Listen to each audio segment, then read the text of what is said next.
Siento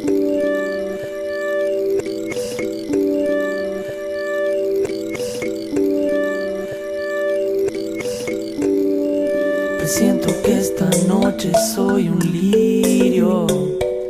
Bueno, estamos con Martín Buscaglia luego de una noche agitadísima en Mendoza. ¿Cómo estás? Bien, cansado pero feliz. Creo que es la mejor manera de...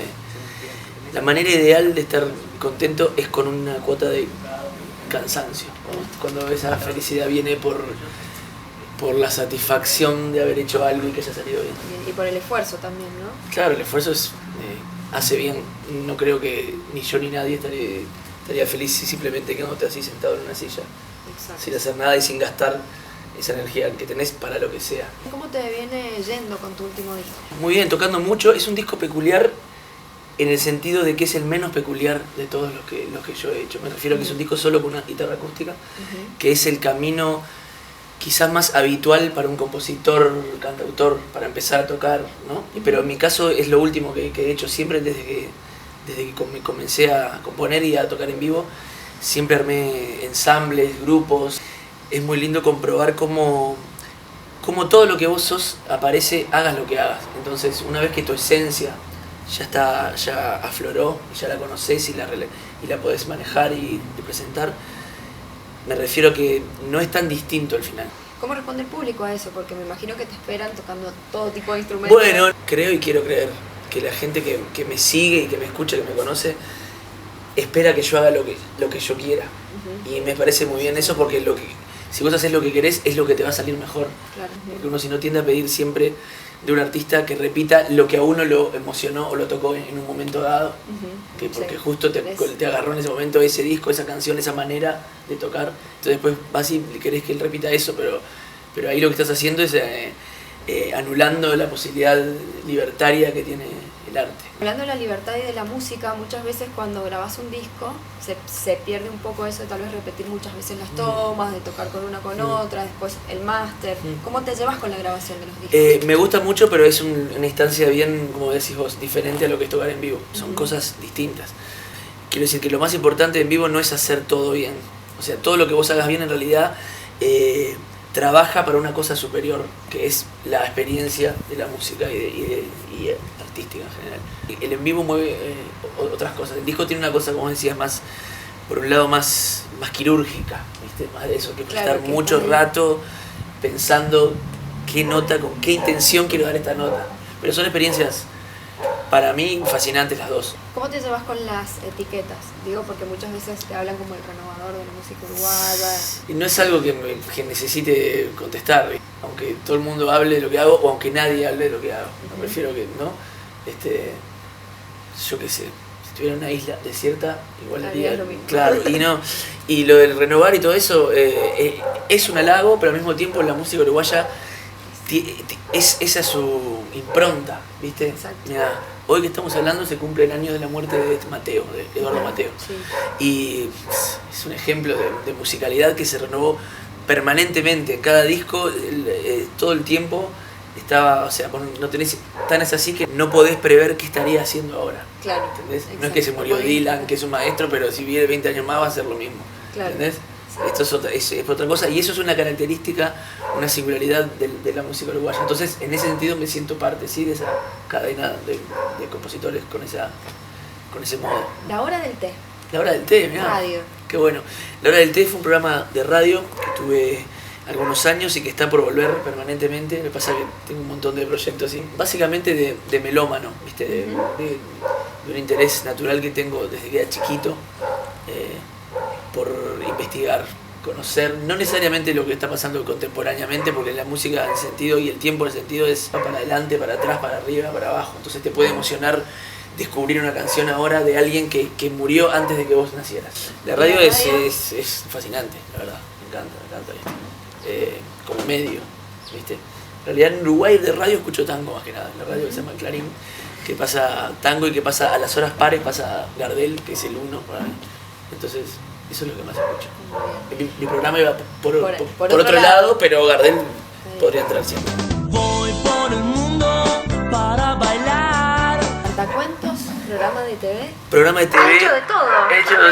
Sí. Está bueno. Sí, claro, está bueno. Sí, estoy contento, estoy cansado también, pero estoy contento.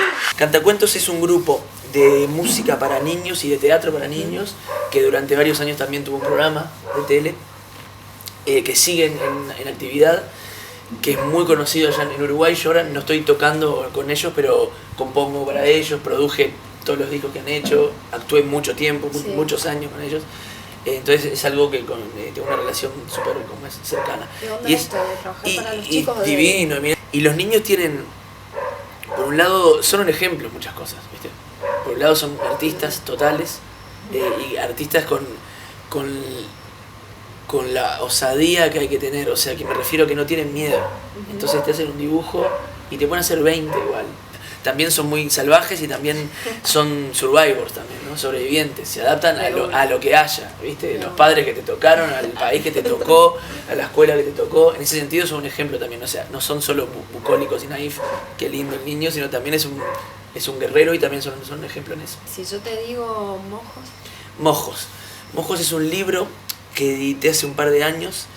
Se hicieron 2 ediciones, están agotadas las 2. La próxima que se va a hacer la quiero hacer con un disco también. Lo hice con un poeta uruguayo que se llama Macachín.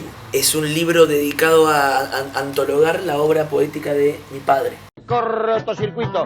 Señores, la pregunta de la semana. Y esta, señores, es para salvarnos a todos. Era una figura primero de la contracultura uruguaya, que después se volvió en gran parte la cultura que se conoce un poquito, por ejemplo, acá en Argentina. Me refiero a que él junto a Eduardo Mateo, junto a Rubén Rada, fueron los pioneros y los cabecillas a fines de los 60 de componer las primeras canciones que incluían candombe. Candombe se tocaba en la calle nada más, y una cosa de barrio de negros que tocan candombe. Ellos fueron los primeros que empezaron a hacer canción, conectando con el rock, con la psicodelia, con la poesía.